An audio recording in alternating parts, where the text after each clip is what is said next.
ছোট্ট করে আপনাদেরকে অবগত করব ইউরিক অ্যাসিড, গাউট, বাত ব্যথা এই এই বিষয়টা নিয়ে।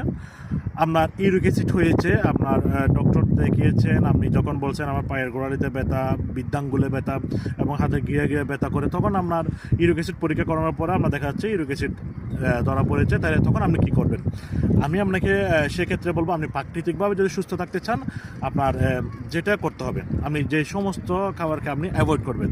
এক নাম্বার হচ্ছে আপনাকে সাগরের মাছ, রেড মিল, আপনার গরুর মাংস, তারপর আপনার ডাল, বীজ জাতীয় খাবার, ডাল জাতীয় খাবার আপনার, এবং বাতজনিত আরও বিভিন্ন খাবার আছে। আপনি এই খাবারগুলো আপনাকে অ্যাভয়েড করতে হবে এবং আপনি যে সমস্ত খাবার খেলে আপনি সুস্থ থাকতে পারবেন। এক নম্বর হচ্ছে আপনি ইউরিক অ্যাসিড রোগীদের জন্য ভিটামিন সি হচ্ছে অধিক উপকারী।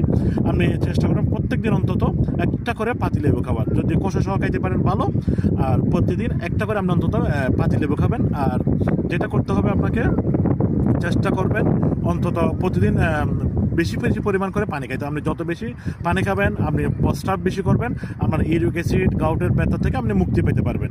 আর আপনাকে ভিটামিন সি এবং পানি, এই দুইটা হচ্ছে সবচেয়ে ইউরিক অ্যাসিডের জন্য সবচেয়ে প্রধান একটা প্রাকৃতিক ওষুধ বলে আমি মনে করি। ধন্যবাদ।